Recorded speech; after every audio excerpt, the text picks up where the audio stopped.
Welcome to the Parsha Perspective. Each week, we will delve deep in a weekly Torah portion to find a practical and insightful way to enhance your daily life.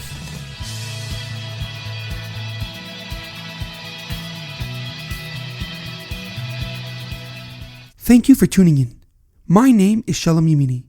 Each week, we will look into the weekly Torah portion to find inspiration that will complement your daily life and intensify your connection to God.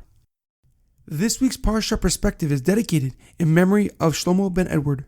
May his soul be uplifted and his memory a blessing. This week's Torah portion is Parshas Beshalach. Our Parsha begins with Pharaoh regretting his decision to set the Jewish nation free. He decided to chase after the Jewish people and finish his Jewish problem once and for all. As the Jewish nation noticed the Egyptian armies approaching, they began to panic. They cried out to Moshe Rabbeinu, "Is there no graves in Egypt that you have taken us out to die in the desert? Why have you taken us out of Egypt?" Moshe Rabbeinu replied, "Don't be afraid. Stand firm and see the salvation that God will do for you today. God will fight for you and you will remain silent." Hashem then instructed Moshe to stretch out his staff over the Yam Suf and split it for the Jewish nation. When the Jewish people were finished crossing the sea, the waters came crashing down on Pharaoh and his armies, drowning them instantly. Moshe Rabbeinu and his sister Miriam led the entire Jewish nation in song and dance, thanking Hashem for the incredible and amazing miracle that just occurred. However, a question comes to mind. When the Jewish people left Egypt, God could have led them on the most direct route to the land of Israel. Instead, he led them to the Yam Suf, to the Sea of Reeds, trapping them between the Egyptian armies and the water. Why did Hashem not lead the Jewish people on the shortest route to the Promised Land? One of the many answers that is given is that Hashem led the Jewish nation to the Yam Suf, to the Sea of Reeds, to punish the Egyptians in a most public manner. He wanted the entire world to know that the Jewish people are his chosen people. And if any nations of the world were thinking of harming the Jewish people during their journey to the Promised Land, their punishment would be swift and severe.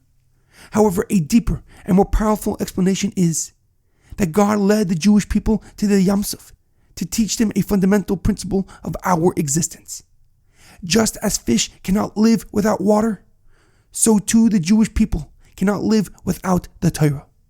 The Torah is our physical and spiritual life force. It is the common denominator that unites all Jewish people regardless of their identity for the service of Hashem. The Torah shows us how to bring God's presence down to this physical world, enabling us to accomplish our mission in this world and the purpose of creation. As the Pasuk says in Devarim, La'ava es Hashem elekecha lishmaya b'koiloi u'lidavkavoi. To love Hashem your God, to seek Him, and to listen to His words. Ki hu chayecha va'orich yamecha l'sheves al adama asher nishpa Hashem la'avasechem la'Avraham le'Yitzchak u'liYaakov l'steis lahem. For that is the way you will live long on the earth that God promised to our forefathers, Avraham, Yitzchak, and Yaakov.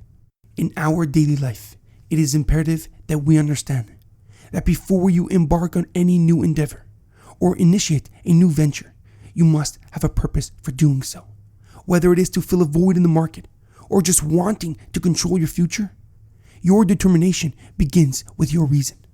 So during your journey, when you hit a bump in the road obstructing your progress, your purpose will be your impetus and motivation for you keeping strong and ultimately becoming more successful than you thought possible. There is an amazing quote that I once heard. Definiteness of purpose is the starting point of all achievement. Have a great weekend and good Shabbos.